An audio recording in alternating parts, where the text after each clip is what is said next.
Salut papy, je rentre de cours là et j'ai eu cours de management des équipes commerciales et j'ai vraiment rien compris. Et il me semble que tu as bossé là-dedans. Est-ce que tu pourrais m'expliquer un peu s'il te plaît? Oui, très bien, je peux t'aider. Alors, laisse-moi te raconter une histoire. Alors, par où est-ce que je pourrais commencer? Ah, je sais. Il était une fois le management. Tout commença avec un homme, Adam Smith, qui a vécu au XVIIIe siècle, de 1723 à 1790.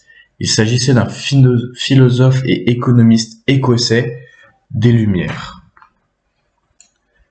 Ce grand homme, Adam Smith, a créé la division du travail et la spécialisation des tâches. La division du travail consiste en une répartition toujours plus spécialisée du processus de production, de sorte à ce que chaque travailleur peut devenir spécialiste de l'étape de production à laquelle il se consacre, tout en accroissant l'efficacité de son travail et donc sa productivité. En gros, au lieu que chacun fasse son produit à sa manière, tout le monde fait tous les produits, ils sont donc normalisés.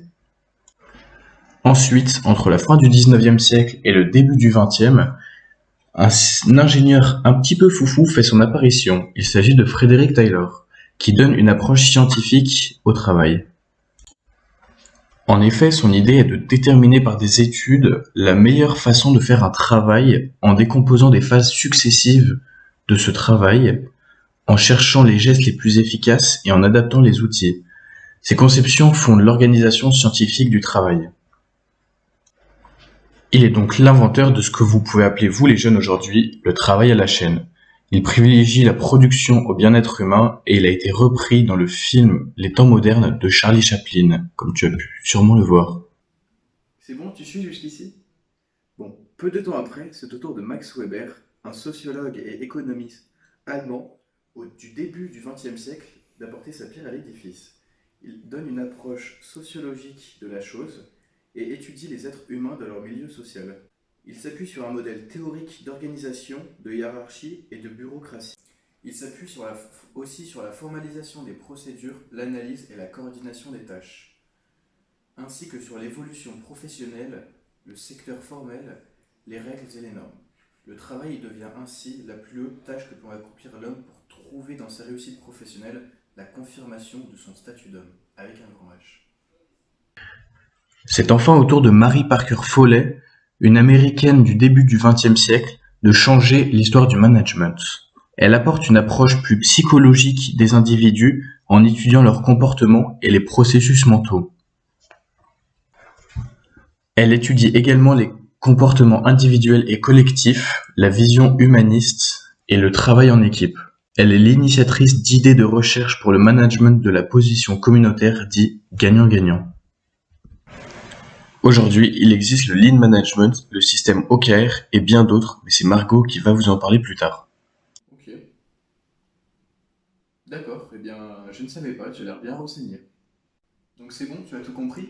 Ou tu as d'autres questions? Oui, merci beaucoup papy, j'ai bien compris comment on en était arrivé là. Mais par contre, j'ai toujours pas compris comment étaient divisées les équipes commerciales.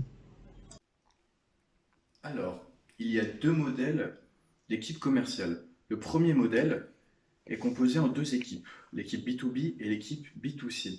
L'équipe B2B sont les business to business. Ce sont les commerciaux qui vendent à d'autres entreprises. Ce sont des personnes mobiles qui connaissent tous les produits de l'entreprise sur le bout des doigts pour pouvoir le vendre aux clients. Ah, je crois que je commence à comprendre ce que tu me racontes. Donc, si j'ai bien compris, l'autre équipe sont les commerciaux en B2C, c'est ça? En business to customer, ce qui veut dire ce sont des vendeurs qui vendent à des particuliers. D'accord. Et donc, ceci se passe dans des magasins. Et les vendeurs sont majoritairement sédentaires. D'accord. Et donc, je pense que leurs affaires sont souvent parcellisées, c'est ça? D'accord, ok. Ces types de vendeurs ne bougent pas et sont toujours dans le magasin. Ils ont souvent fait un bac pro commerce ou un BTS, si j'ai bien compris. C'est bien ça, tu comprends vite, dis donc. Mais on peut aussi trouver un autre cas de décomposition par métier commercial. Le premier métier serait le vendeur brut au particulier. Il s'agit donc d'un vendeur en magasin, comme le vendeur en magasin chargé de l'accueil et de la présentation du produit, qui est en équipe avec le premier, et ce sont les deux seuls qui sont en B2C.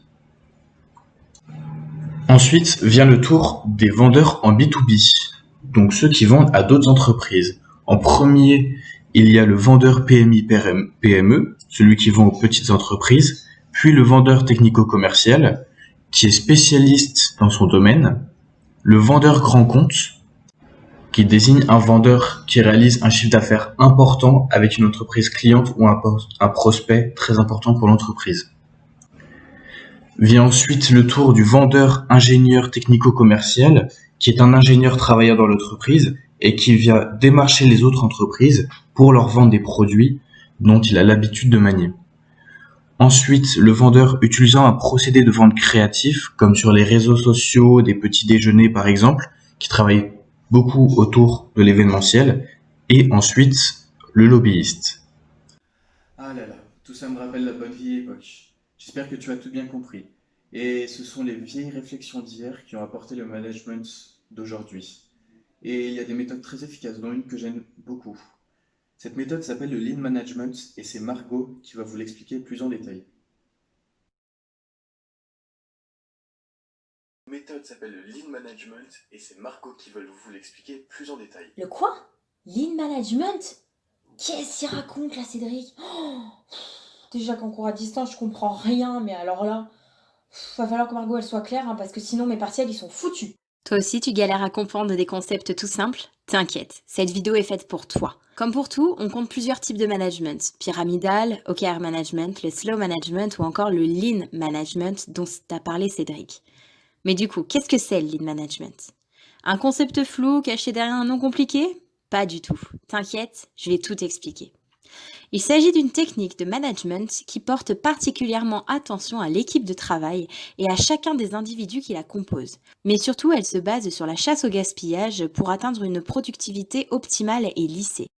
L'amélioration continue est au centre de toute cette démarche pour permettre à l'entreprise d'atteindre l'excellence en termes de coût, de qualité, de prestations, de sécurité, mais aussi de management. En bref, le Graal absolu pour toute entreprise digne de ce nom. Pour atteindre cette excellence, toute entreprise porte une grande attention à ce qu'on appelle le mou organisationnel.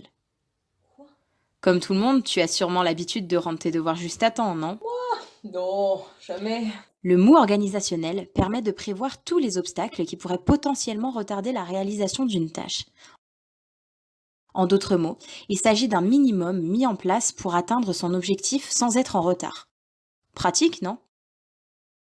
Organisationnel doit être mis en place par le manager pour que tout se déroule en temps et en heure. Ah d'accord. Du coup, c'est ce qu'il faudrait que je mette en place pour pas rendre mes exposés en retard en fait. Mais le manager, il gère ça aussi? Eh oui, en accord avec son équipe évidemment. C'est ce qui le différencie d'un leader. Tu sais ce que c'est la différence entre les deux, n'est-ce pas? Bon, évidemment, j'ai pas fait que dormir pendant les cours de Monsieur Renard quand même. Alors, de mémoire, un leader, c'est quelqu'un... Ah oui, c'est quelqu'un qu'on suit sans réfléchir. Un peu comme tous les gars pendant les années 2010 avec la coupe Justin Bieber, quoi. Et puis, un manager, alors c'est totalement différent, hein. C'est une personne qui gère des équipes.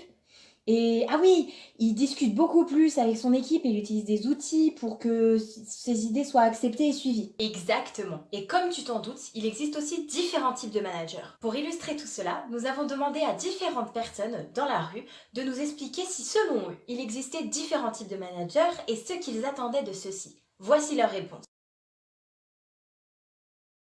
Moi, je pense qu'il y a des managers qui ont plus de responsabilités que d'autres. Moi, je pense qu'il doit aider, tout simplement aider les personnes qui sont sous sa responsabilité. Moi, je pense que le manager, c'est quelqu'un qui parle beaucoup, mais qui laisse surtout le boulot aux autres quand il veut pas le faire, en fait. Moi, je pense qu'il doit organiser son temps et celui de ses équipes. Il y a plusieurs réponses intéressantes dans ce que nous venons de voir, mais détaillons-les un petit peu plus. En effet, il existe 3 types différents de managers. Le manager stratégique, tactique et opérationnel. En premier, nous avons le manager stratégique. Il s'agit de la personne qui définit le projet pour l'entreprise pour laquelle il travaille. Ce projet peut être à court ou à long terme. Pour arriver à sa réalisation, il fixe des objectifs globaux ou plus concrets. Son maître mot est l'anticipation, car bon nombre de projets sont très longs à réaliser. En deuxième, nous avons le manager tactique. La personne exerçant ce poste transforme les décisions prises par le manager stratégique, qui sont donc des projets, en actions concrètes. Il se doit de communiquer, organiser les différentes ressources de l'entreprise, il anime aussi les ressources humaines, il crée la politique de motivation, il négocie avec les différentes parties prenantes de l'entreprise, il se fait aussi connaître à l'extérieur, il prend des décisions, il pilote l'entreprise et enfin, il se doit de résoudre toutes les situations managériales. C'est quoi une situation managériale? Il s'agit de situations comme un conflit entre deux employés, un entretien professionnel pour connaître l'évolution professionnelle que l'employé peut avoir, ou même un entretien de recadrage s'il n'a pas vraiment fait les bonnes choses. Ah ouais, mais d'accord. Mais du coup, le dernier type de manager, celui dont vous n'avez pas parlé, c'est celui qui est plus sur le terrain, non? Voilà, tu commences à comprendre. Troisièmement, nous avons le manager opérationnel qui exécute les décisions et les objectifs fixés par ses deux directeurs, le manager stratégique et tactique. Il a pour mission de communiquer avec son équipe, mais aussi avec le manager tactique, son supérieur. Il doit organiser le travail de son équipe, la suivre, la motiver et l'animer, la gérer et aussi la former. Il peut être aussi force de proposition pour le manager tactique s'il en a besoin. La position du manager change en fonction de la taille de la structure. Il peut être plus libre sur une petite structure en participant à plus de missions. Cependant, sur une grosse structure, il aura plus de budget et donc pourra monter plus de projets. Il y a des avantages et des inconvénients des deux côtés. Tu te souviens du lean management ? Ah si, c'est ce qu'on a parlé au tout début. Dans cette forme de gestion d'équipe, on appelle le directeur des équipes un lean manager. Il s'agit d'un manager qui est à l'écoute de ses équipes, qui les responsabilise pour les rendre autonomes et qu'ils puissent travailler même sans lui. Il base ses relations de travail sur la confiance et se rend très régulièrement sur le terrain. Ça lui permet de voir les points perfectibles, toujours dans cette démarche d'amélioration continue. Eh mais carré, il y a tout qui se relie en fait. Trop bien. Mais le manager, du coup, il fait un petit peu ce qu'il veut. En réalité, pas vraiment. Quel que soit le type de manager, il est toujours subordonné. Le manager stratégique, que l'on peut aussi appeler le PDG, doit rendre des comptes aux actionnaires. Il est aussi le chef des managers tactiques. Ce dernier, le manager tactique, dirige le manager opérationnel qui lui-même est en charge des salariés. Ouais, je sais, c'est un peu compliqué vu comme ça. Pour cela qu'on dit souvent que les managers sont entre le marteau et l'enclume. Cela est dû au fait qu'ils sont toujours le subordonné de quelqu'un et pour autant ils doivent toujours diriger quelqu'un d'autre. Et ils ont la responsabilité d'obtenir la situation optimale pour ces deux personnes. Mais du coup, selon toi, quelle est la capacité hyper importante d'un manager ? Eh bien, tout simplement pour atteindre cette situation optimale, il est indispensable qu'un manager sache négocier. Négocier avec son supérieur pour avoir plus de budget, ou même négocier avec la personne qu'il dirige pour qu'il fasse peut-être plus d'heures ce jour-là. Tout ça avec le but final que tout le monde soit content et que les objectifs soient atteints. Alors, tu comprends mieux comme ça ? Mais carrément, merci beaucoup.